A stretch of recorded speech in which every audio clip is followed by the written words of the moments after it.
الحمد لله وحده الصلاة والسلام على من لا نبي بعده أشهد أن لا إله إلا الله وحده لا شريك له وأشهد أن سيدنا وحبيبنا وطبيبنا ومولانا محمدا عبده ورسوله الذي أرسله بالحق بشيرا ونذيرا وداعيا إلى الله بإذنه وسراجا منيرا أما بعد فقد قال الله تعالى في كلامه المجيد وفرقانه الحميد أعوذ بالله من الشيطان الرجيم يا أيها الذين آمنوا إذا نودي للصلاة من يوم الجمعة فاسعوا إلى ذكر الله إن الله وملائكته يصلون على النبي يا أيها الذين آمنوا صلوا عليه وسلموا تسليما اللهم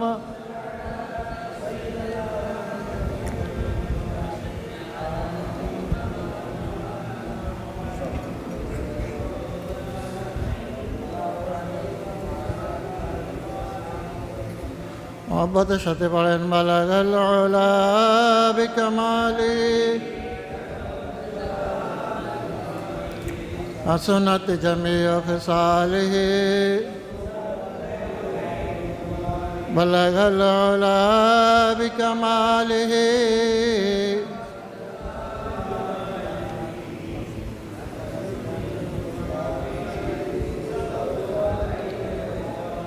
ऐ तायरे लाहुते जिस रिज़्क़ से मौत अच्छी जिस रिज़्क़ से आती हैं परवाज़ में कोताही बलगल उला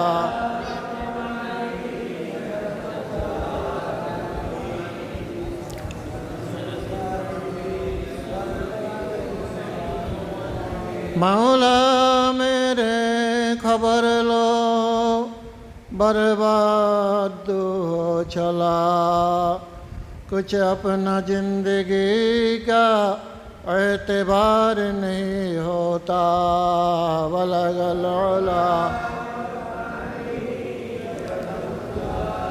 बिजमालिही सुनत जमीअ खिसालिही मुअज़्ज़ज़ हाज़िरीन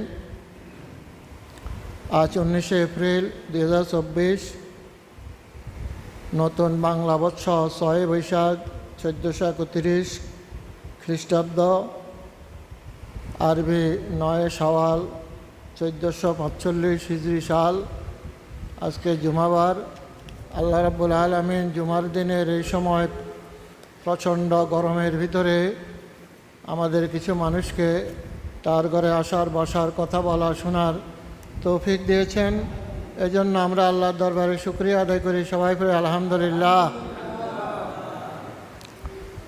জাহান্নামের নিঃশ্বাস বছরে 2 বার ফলে।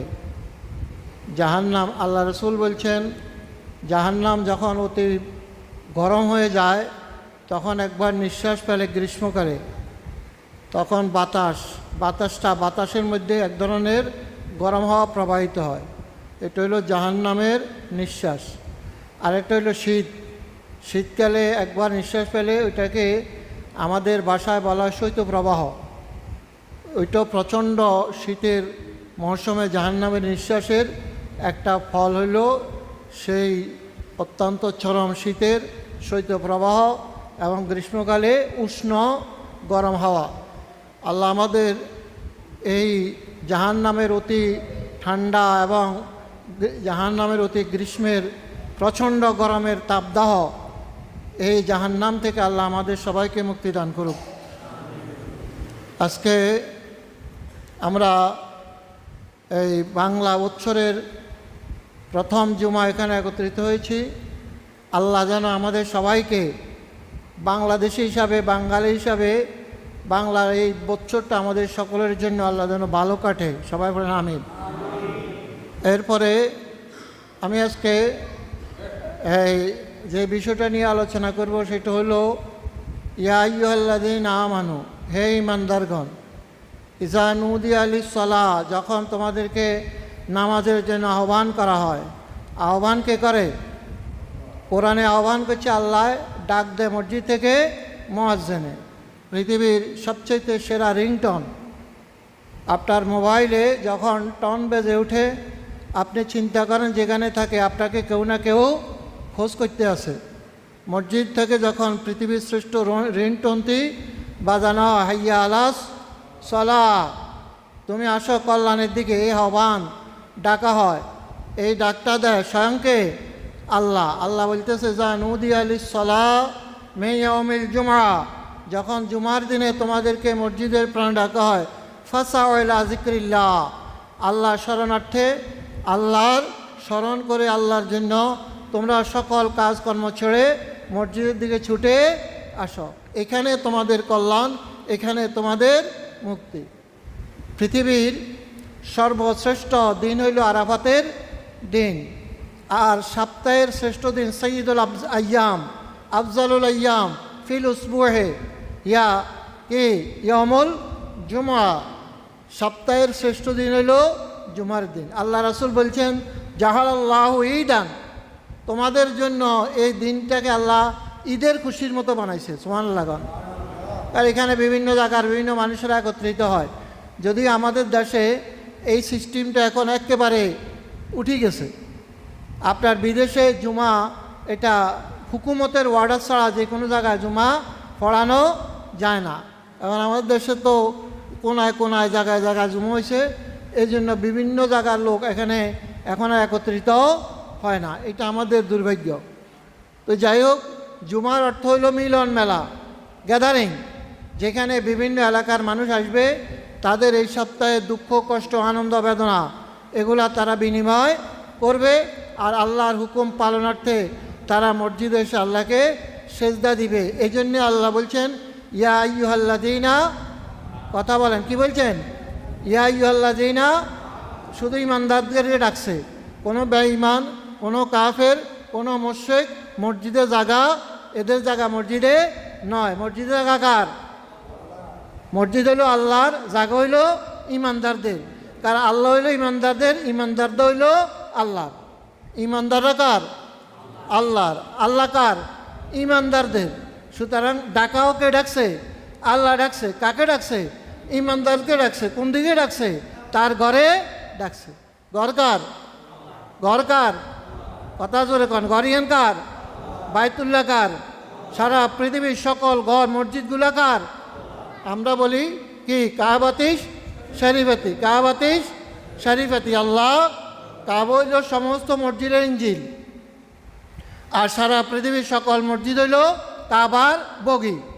ইঞ্জিল যাবে যেই দিকে, বগিও যাবে সেই দিকে। কিয়ামতের দিন ইসরাফিল আলাইহিস সালাম যখন সিংহায় ফুঁক দেবেন, ইজাস সামাউন ফাতারাত ওয়াইজাল কাওয়াকিবুন তাসারাত ওয়াইজাল বিহারু ফুজ্জিরাত ওয়াইজাল কুবুরু বুসিরাত আলেমাত নাফসুম মা কদ্দামাত ওয়াক্খারাত। সব কিছু ধুলার মতো উঠতে থাকবে, তুলার মতো উঠতে থাকবে, সব ধ্বংস হয়ে যাবে। কিন্তু একটা ঘর তার অবস্থানের দণ্ডায়মান থাকবে।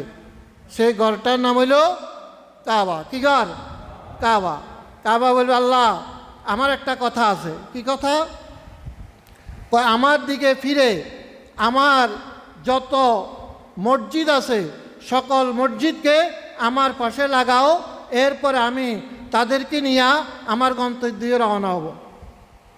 সমস্ত বগি হবে সেদিন সমস্ত মসজিদগুলা, আর মসজিদের সেই বগির প্যাসেঞ্জার হবে আলহামদুলিল্লাহ মুসল্লিরা। কারা? কথা কন, কারা?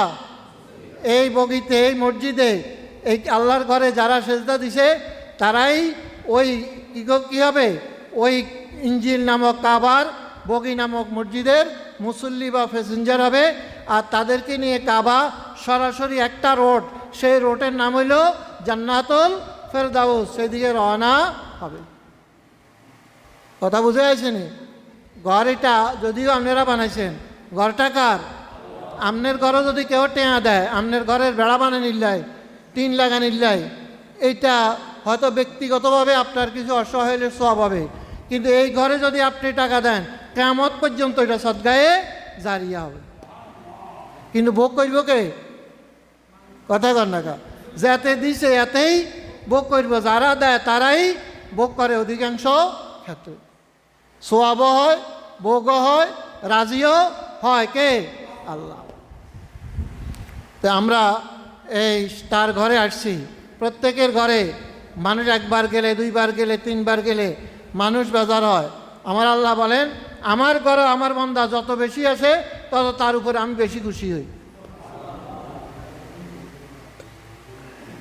আমরা আজকে জুমার দিন, এই জুমার দিনকে আল্লাহ রসুল বলছেন সাইয়্যিদুল আইয়াম, সপ্তাহের শ্রেষ্ঠ দিন, আফজালুল আইয়াম, শ্রেষ্ঠ দিন। এরপরে জাল আল্লাহ ঈদা, রাসূল বলেন এটা তোমাদের খুশির দিন, এটা তোমাদের খুশির দিন। সুতরাং এই দিনে তোমরা কি করো? আজান শোনার পরেই মসজিদের দিকে ছুটে আসো।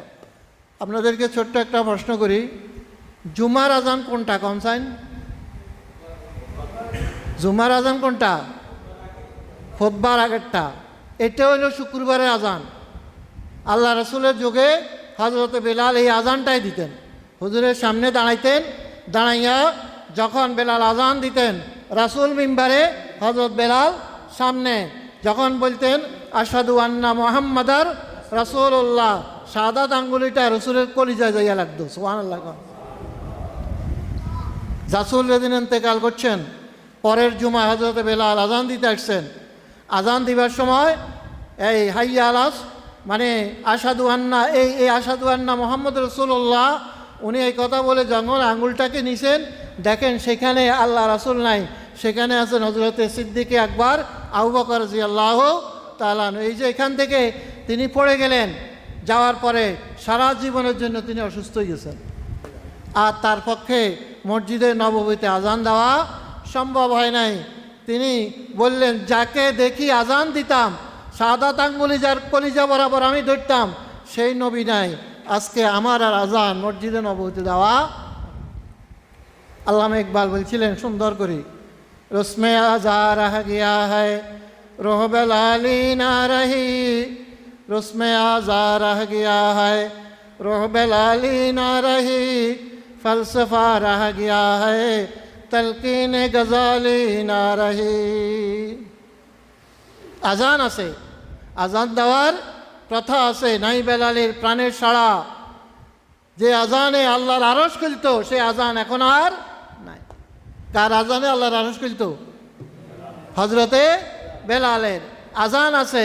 পৃথিবীর এমন এক সেকেন্ড, পৃথিবীতে একটা সেকেন্ড আজান ছাড়া সময় কাটে না। সুবহানাল্লাহ। ইন্দোনেশিয়া থেকে ফজরের আজান শুরু হয়, এরপরে যখন এই ফজরের আজান যখন শেষ হয় ইন্দোনেশিয়া, তখন জোহরের আজান শুরু হয়। আবার জোহরের আজান যখন যাইয়া জিম্বাবুয়ে শেষ হয়, ইন্দোনেশিয়া আসরের আজান শুরু হয়। সারা পৃথিবীতে আল্লাহু আকবার, আল্লাহু আকবরের ধ্বনি এক সেকেন্ডের জন্য থামে না। কথা বুঝেন না? এমনভাবে পৃথিবী আল্লাহ কি করছে, ঘূর্ণিয়মান করে দিছে যে পৃথিবীর কোথায়ও দিন, কোথায়ও রাত, কোথায়ও দ্বিপ্রহর, কোথায়ও সকাল এইভাবে ঘুরে। আর আল্লাহু আকবরের ধ্বনি সারা পৃথিবীতে কি হইতে থাকে? বাজতেই থাকে। এই রিংটোনের কোনো কি নাই, শেষ নাই। সুবহানাল্লাহ।